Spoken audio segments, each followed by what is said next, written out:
दोस्तों, इस वर्ष 2023 में 10 नवंबर को धनतेरस है और धनतेरस पर कुछ ना कुछ खरीदने का प्रावधान है, चाहे आप धनिया ही क्यों ना खरीदे। परंतु धनतेरस के दिन जो भी चीज खरीदते हैं, उसमें दोस्तों 13 गुना बढ़ोतरी होता है। इसलिए लोग धनतेरस के दिन वाहन खरीदते हैं। बहुत सारे लोग गहने खरीदते हैं, सोना चांदी इत्यादि खरीदते हैं। तो इस वीडियो में मैं आप लोगों को धनतेरस संबंधी संपूर्ण जानकारी बताया हूं। धनतेरस पर सिर्फ आप 2 रुपए की यह एक चीज लेकर आए, घर में चमक जाएंगी, किस्मत धन बरसेगा। जमकर के कहने का मतलब है कि धन की बारिश नहीं होगा। आपके घर में सभी मार्ग से इतना ज्यादा धन आना शुरू हो जाएंगे जिसकी आप कल्पना भी नहीं कर सकते। देखिए, धनतेरस पर भगवान धन्वंतरी की पूजा होती है। धन्वंतरी को आयुर्वेद का जन्मदाता और झांता समझा जाता है। ढंग से देखना, तब आपको समझ में आएंगे। और इस दिन हमें क्या खरीदना चाहिए, ये भी मैं आप लोगों को बता रहा हूं। सिर्फ 2 रुपए का चीज इस दिन बहुत ही सस्ती, मात्र कुछ ऐसी चीज होते हैं जिसे खरीदने से रोग और सुख ये दोनों मिट जाते हैं और जातक को सुख और समृद्धि की प्राप्ति होती है। आप अपने स्वार्थ अनुसार आज के वीडियो में बताएंगे कुछ ऐसे सामग्री है जिसे आप खरीद सकते हैं। अब आखिर जानते हैं धनतेरस के दिन हमें क्यों खरीदना चाहिए, बाकी दिन क्यों नहीं खरीदना चाहिए। देखिए, जो धनतेरस का दिन होता, ये धन प्राप्ति करने का सर्वश्रेष्ठ दिन समझा जाता है। धनतेरस के दिन जो भी वस्तु खरीदते हैं उसमें 13 गुना ज्यादा असर बढ़ जाता है, अर्थात अच्छा तो हो जाता है। मान के चलिए, आपने धनतेरस के दिन जैसे कि कोई वाहन खरीदे, तो वो वाहन में इतना ज्यादा असर हो जाता है, 13 गुना ज्यादा असर बढ़ जाते हैं कि उस वाहन की फिर कभी भी उस वाहन से आपको दुर्घटना नहीं होगी, किसी को नुकसान नहीं पहुंचती। कहने का मतलब है कि धनतेरस के दिन जो भी चीजों का खरीदारी करते हैं उसमें शुभ फल हासिल होता है। तो हमें धनतेरस के दिन क्या खरीदना चाहिए? तो आप अपने सामर्थ्य अनुसार धनतेरस के दिन आपके पास जितना पैसा है, आपके पास जो समर्थ है, उनके अनुसार कुछ चीजों को खरीदारी कर सकते हैं, जो कि इस वीडियो में मैं आप लोगों को बताऊंगा। और अगर मेरे वीडियो में बताएंगे 5 में से कोई भी आप एक चीज खरीद लेते हैं, यकीनन मानिए, माता लक्ष्मी आपके घर में आ जाएंगी, अभी की जीवन में चली हर तरह की मुसीबत को दूर करेंगी, आपको अर्थात धन संपत्ति प्रदान करेंगी। देखिए, जन एवं जन कल्याण करना आप सभी दर का आप हमारे वीडियो को देख रहे हैं। आप हमारे दर्शक नहीं, बल्कि आप हमारे परिवार के हिस्से हैं। मेरे वीडियो को देख करके किसी एक भी मानव का भला होता है, किसी की गरीबी मिटता है, तो मुझे भी पुण्य की प्राप्ति होता है। इस वीडियो में जानते हैं कि वास्तव में हमें धनतेरस के दिन क्या खरीदारी करना चाहिए। मैं 5 चीज बता रहा हूं।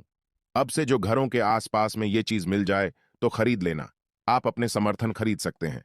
अभी तक कमेंट बॉक्स में जय माता लक्ष्मी नहीं लिखे तो जय माता लक्ष्मी जरूर लिखना।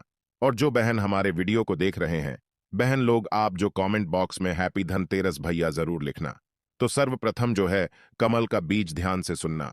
कमल के फल को जो है निकालने के बाद इसे कमल का बीज निकलता, जिसे हम कमल गट्टे बोलते हैं, कमल घट्टा भी बोलते हैं।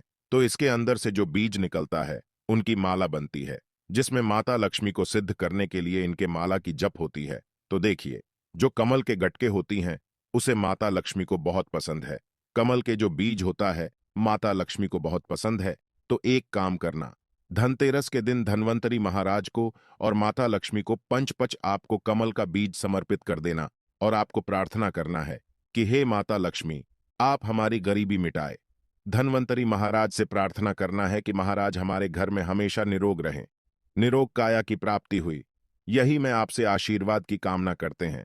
इस तरह से प्रार्थना करते हुए कमल का बीज इस दिन खरीद करके लाइए, माता लक्ष्मी तथा धन्वंतरी महाराज को समर्पित कर सकते हैं। आजीवन आप निरोग रहेंगे और आपके जीवन में धन का कमी नहीं होगा, क्योंकि इस समय में सभी दिव्य शक्तियां जागृत अवस्था में होती है। धनतेरस के दिन और आपकी पुकार सीधा माता लक्ष्मी और धन्वंतरी महाराज तक के पहुंचते हैं। इसके बाद औषधि। देखिए, इस दिन औषधि क्यों खरीदना चाहिए? क्योंकि औषधि हमें निरोग काया प्रदान करती है, हमें हमें जो निरोग रखने का काम करती है। तो ऐसा मान्यता है कि इस दिन धनतेरस के दिन, क्योंकि इस दिन धन्वंतरी महाराज जो है समुद्र मंथन से उत्पन्न हुए थे और अमृत का कलश लेकर के उत्पन्न हुए थे। धन्वंतरी महाराज को, धन्वंतरी देवताओं को जो है देवताओं के वेद कहा जाता है। दुनिया के सर्वप्रथम सबसे बड़ा जो वैद्य है, ये धन्वंतरी महाराज है। ये देवताओं के वैद्य है और ये हमारे लिए पूजनीय है। हम सब इनकी पूजा करते हैं। इनकी पूजा के कारण ही हमें वेद का ज्ञान हास एल होता है तो इस दिन जो है कालाबाज या फिर जो है शंकर जटा, ये सर्व औषधि नाम की एक औषधि आती है। आप ये घर में खरीद करके ला सकते हैं। ये घर में खरीद करके आप अपने घर में लाते हैं और इसे स्थापित करते हैं या फिर धन्वंतरी महाराज को समर्पित करते हैं। तो जब तक ये औषधि आपके घर में रहेंगे तब तक आपके घर में बिल्कुल ही किसी को रोग नहीं आएगा। और ऐसा भी कहा जाता है, इस दिन औषधि खरीद करके लाने के बाद, जैसे कि शंकर झट है, सर्व औषधि आते आप, जो इस दिन इंद्रजाल नाम की जो जड़ी आती है वो भी खरीद करके ला सकते हैं। या फिर किसी भी तरह की चमत्कारिक पेड़ पौधे की जो बांधा होती है या फिर चमत्कारिक जो वनस्पतियां होती हैं, ये खरीद करके लाकर धन्वंतरी महाराज को समर्पित करें। ऐसा कहा जाता है, इस दिन समर्पित करने के बाद ये जो औषधियां होती हैं, जड़ी बूटियां होती हैं, जागृत अवस्था में हो जाती है। मान के चलिए किसी को लंबे समय से कोई बीमारियां ठीक नहीं हो रहे तो इस दिन समर्पित किया गया। औषधि की अगर 2 से 3 बूंद, अगर जो लंबे समय से बीमार खाट में पड़े मानव हैं, चलने फिरने में समर्थवान नहीं, तो इसके नाक में अगर इसके 2 से 3 बूंद जो आप औषधि ला रहे हैं उसके 2 से 3 बूंद नस दिया जाए तो वो मानव भी ठीक होकर के कुछ दिनों के भीतर में चलने फिरने लायक हो जाते हैं। कहने का मतलब है कि इस दिन सभी तरह की जो औषधि होती है उसे जागृत करने की जरूरत नहीं पड़ती, स्वयं जागृत होते हैं। इसलिए इस दिन औषधि ला करके आप जो समर्पित जरूर करें। इसके बाद है गोमती चक्र और कौड़ियां। तो देखिए, जो कौड़ी होते हैं, बचपन में काफी खेले हैं। जो गोमती चक्र होते हैं, भगवान विष्णु से उत्पन्न हुआ। एक धार्मिक कथा के अनुसार जो गोमती चक्र है, भगवान विष्णु से उत्पन्न हुए, कौड़ी माता लक्ष्मी से उत्पन्न हुए। इसके बारे में एक मैं कथा भी बता दूंगा। तो इस दिन आप अपने समर्थन 5 गोमती चक्र और 5 कौड़ी जरूर लाना। पीली कौड़ी जरूर लाना। पीली कौड़ी को माता लक्ष्मी का वाहन कहा जाता है, क्योंकि माता लक्ष्मी भी समुद्र मंथन से उत्पन्न हुई, समुद्र से उत्पन्न हुई है, और कौड़ी भी समुद्र से उत्पन्न हुई है। ऐसा कहा जाता है जिस स्थान में कौड़ी हो वहां पे माता लक्ष्मी खींचे चले आते हैं। जिस तरह जो चुंबक होती है लोहा को अपनी तरफ आकर्षित करने का काम करता है, उसी तरह जो ये कौड़ी है ये धन लक्ष्मी को अपनी तरफ आकर्षित करता है। तो हमारे धर्मशास्त्र कहते हैं कि इस दिन गोमती चक्र और कौड़ी माता लक्ष्मी को जरूर समर्पित करना चाहिए। गोम ई चक्र समर्पित करने से जो गोमती चक्र का स्वाभाविक स्वभाव है कि आपके जीवन में चली परेशानी को समाप्त करते हैं, गोमती चक्र का सरल असर है। ये स्वयं असर दिखाती है। जिस घर में गोमती रखा हो उस घर में किसी भी तरह का बाधा नहीं आने देते। तो गोमती 5 आपको गोमती चक्र लेना है और 5 आपको पीली कौड़ी लेना है। अगर आपके समर्थ है तो आप जो 21 गोमती चक्र और 21 पीली कौड़ी जरूर ले लेना। और आप जो है माता लक्ष्मी को इस दिन समर्पित कर देना। या फिर घर के किसी बच्चे को नजर दोष लगने हैं या घर में किसी बच्चे को जल्दी नजर दोष लग जाते हैं तो ये काम जरूर करना। इस दिन गोमती चक्र को लाल कपड़े में बांध करके जो छोटे बच्चे को नजर दोष लग जाते हैं उसे पहना देना, नजर दोष नहीं लगेगा। जिनके घर में लंबे समय से बीमारी है, जो बीमार से छुटकारा पाना चाहती है, खुद आपको कोई रोग हो, आप चाहते हैं कि वो रोग से आपको मुक्ति मिल जाए, या फिर कोई लोग आपके ऊपर में किए कराया कर देते हैं, तो आपको इस दिन 7 गोमती चक्र लेना और शरीर से 7 बार उतारा करके इसे बहते हुए जल में बहा देना है। बहते हुए जल की निर्मल धारा में प्रवाहित कर देना है। बिल्कुल ही जल के धारा के साथ में आपके शरीर में किए गए तंत्र विकार गुमती चक्र खींच लेंगे, बहा देंगे, और आप आजीवन बीमारी से मुक्त रहेंगे। इसके बाद है झाड़ू। इस दिन क्यों खरीदना चाहिए? क्योंकि झाड़ू को माता लक्ष्मी का स्वरूप समझा जाता है। धर्मशास्त्र भी कहते हैं जो झाड़ू है ये लक्ष्मी, जो कचरे हैं राहु हैं, तो जो झाड़ू है हमारे घर से कचरे को बाहर फेंकने का काम करते हैं, अर्थात ये निकालते हैं। झाड़ू से हम कचरे को साफ करते हैं। तो झाड़ू किसे? झाड़ू को लक्ष्मी कहा जाता है।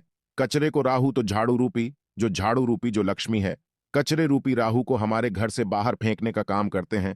जहां पे गंदगी वातावरण हो वहां पे राहु आते हैं, वहां पे केतु आते हैं, वहां पे फिर नकारात्मक चीजों के असर बढ़ते हैं। इसलिए झाड़ू घर में रखने से झाड़ू को सकारात्मकता ये लाती है। माता लक्ष्मी के ही स्वरूप कहा गए हैं। तो आपको धनतेरस के दिन 2 जोड़ा झाड़ू लाना चाहिए। आपको जोड़े के स्वरूप में झाड़ू लाना चाहिए और इसे लाकर के जैसे देवी माता लक्ष्मी की आप पूजा करते हैं उसी तरह झाड़ू की भी पूजा करना है। और इसे आपको प्रार्थना करना है कि हे माता लक्ष्मी, अब के कृपा से हमारे घर में पूरे साल पूरे वर्ष भर अन्न की कमी ना हो। इस तरह से प्रार्थना करना है। झाड़ू को माता लक्ष्मी का स्वरूप आपको मानना है। झाड़ू माता लक्ष्मी के ही स्वरूप कहेंगे। इसके बाद है धनिया। मैं पिछले वाले वीडियो में भी बताया था, धनिया की जो संबंध होता है सीधा धन की देवी माता लक्ष्मी से। देखिए, आज भी ग्रामीण क्षेत्र में धनतेरस के दिन धनिया बोए जाते हैं। ऐसा समझा जाता है धनतेरस के दिन कोई मानव घर में धनिया खरीद करके लाए और इसे बोते हैं तो ऐसे मानव के जीवन में जैसे जैसे धनिया कार्य में बनना शुरू होते हैं वैसे वैसे ऐसे मानव की जीवन में परेशानी है, चाहे धन संबंधी परेशानी हो, चाहे किसी भी तरह का परेशानी दूर होता है। जैसे जैसे धनिया का कार्य बढ़ता है वैसे वैसे मानव की अध्यात्म उन्नति होता है। तो कैसा करना होता है? तो आपको मार्केट एक मुट्ठी धनिया खरीद करके लाना है। आप चाहते हो तो 1 किलो भी खरीद करके ला सकते हैं, परंतु उपाय बता रहा हूं। इसमें आपको एक मुट्ठी धनिया चाहिए। एक मुट्ठी धनिया को लाल कलर के वस्त्र में आपको डाल देना है और इसे माता लक्ष्मी के श्री चरणों में समर्पित कर देना है। आपको प्रार्थना करने की, माता इस धनिया से हमारा दुर्भाग्य दूर हो।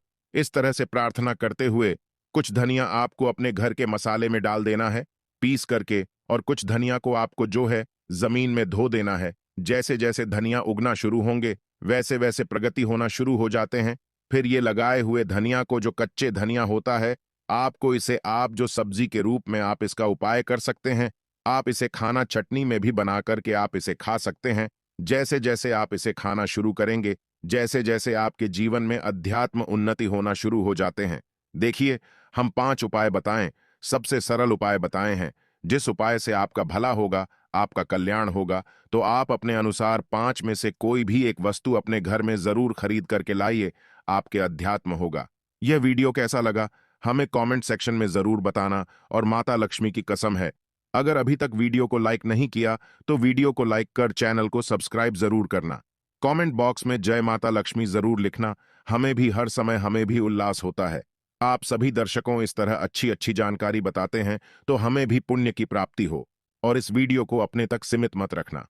आप जो इस वीडियो को, जैसे आप सभी को भी जानकारी हासिल हो सकता है, आप इस वीडियो को आगे शेयर करें तो उन्हें भी ये जानकारी हासिल होगा। आप जो किसी को वीडियो आगे शेयर करेंगे तो जानकारी किसी की जिंदगी को बर्बाद होने से बचा सकता है, किसी के लिए अमृत जैसा हो सकता है। तो जनहित एवं जन कल्याण के लिए वीडियो को आगे जरूर शेयर करिएगा। आज की जानकारी को मैं समाप्त करता हूं। दर्शकों, वीडियो देखने के लिए धन्यवाद। नमस्कार। जय श्री राम, जय महालक्ष्मी।